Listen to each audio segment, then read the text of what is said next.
While Indian guns lie silent, 450 foreign families have flown out of Dhaka. At the same time, the Navy suspends its attacks in the west to allow neutral ships to leave Pakistani ports. But for the Bengalis themselves, there are no evacuation aircraft. To go into the countryside is to risk being caught in the crossfire. To remain in Dhaka is to face the inevitable chaos of a crumbling military machine. General Farman Ali requests USANT for safe conduct, but Yahya Khan, secure in Islamabad, demands that the request be ignored. In the United Nations, the Foreign Minister, Sardar Swaran Singh, hears America accuse India of aggression.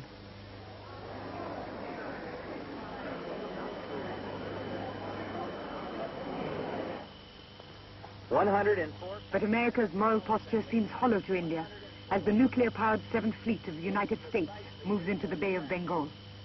But in defiance of this expression of world opinion, India again said no. They continue to prefer the use of force to peaceful means.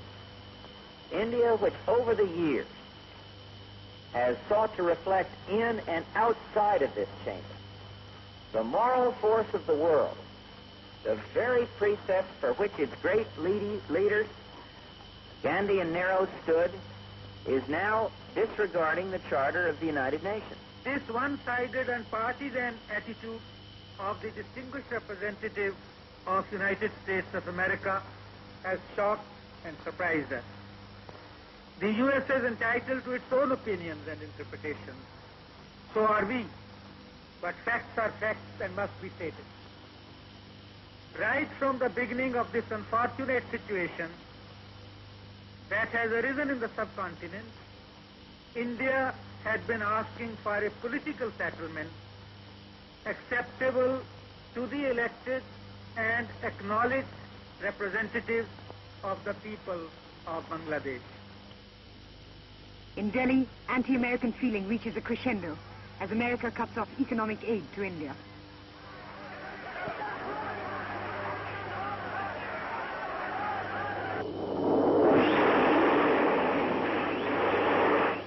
Indian planes rocket attack Dhaka's military installations.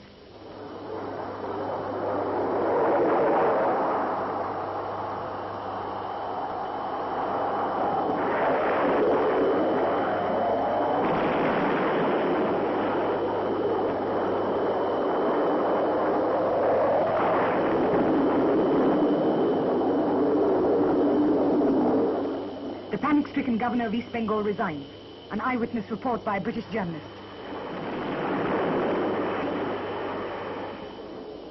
I got there after the first raid on the governor's house, which half destroyed the residence. Then I got there just after that. I found the governor in the bunker, in the guard, trembling like a leaf and saying, I didn't quite know whether to resign. Should I resign? Will my wife be killed by the Indian Army? Can I get at the Intercontinental Hotel? As we were standing there in this bunker, suddenly there was another raid. And all hell broke loose. There was an enormous crash, and hardly the crash died down, but the governor suddenly produced a ballpoint pen, scrap of paper, a few carbons, and had written out a resignation statement in a matter of seconds, just in time actually for the second big crash.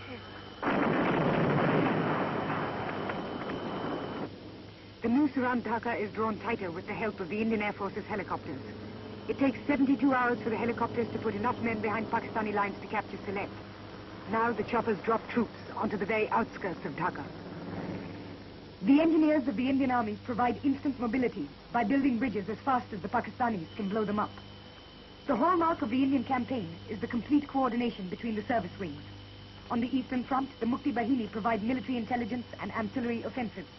On the western front, Rajasthan, Longewala.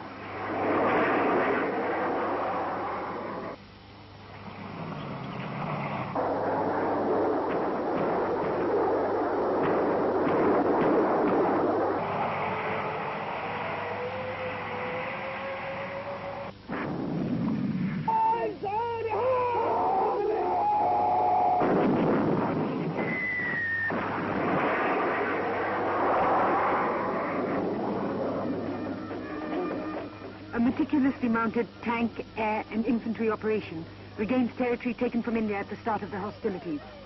All over the west, the Pakistanis are being dislodged. In some places, they are driven hundreds of miles into their own territory.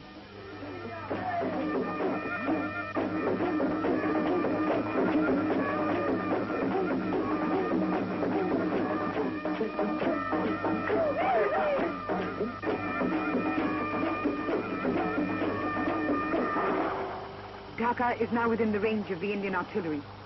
General Manekshaw once again requests General Niazi of Pakistan to surrender the city before there is further and unnecessary bloodshed. But Niazi still refuses. We fight it out to the last. But a lot of men might die. It's the price of the freedom. But what freedom? Not yours. It's mine, yes, my country, Pakistan. You still consider that you stand a fighting chance Pakistan will stay, yes, inshallah it will stay. Zulfikar Ali Bhutto, now Foreign Minister of Pakistan, is also defiant. In the UN, he declares his country will fight to the end. I think it's disgraceful to my person and to my country to remain here a moment longer than necessary. But I'm not boycotting. Impose any decision. Have a treaty worse than the Treaty of Versailles. Legalize aggression. Legalize occupation. Legalize everything that has been illegal till 14th or 15th of December 1971. I will not be a party to it. We will fight. We'll go back and fight. My country hearkens for me. Why should I waste my time here in the Security Council? I will not be a party to the ignominious surrender of part of my country. You can take your Security Council. Here you are. I'm going. As the Pakistani delegation leaves the chamber, Chittagong falls to an amphibious attack. December 16th, Pakistan units begin to surrender. Amir Abdullah Khan Niazi, martial law administrator and commander of the Pakistan Eastern Command, offers unconditional surrender to General Jagjit Singh Arora, commander of the combined Indian and Mukti forces in the Eastern Theatre. General Arora flies to Dhaka to accept the surrender. Strict military protocol is observed at the racecourse, where the instrument of surrender is signed. It is 4:31 in the afternoon. 90,000 Pakistani soldiers become prisoners of war.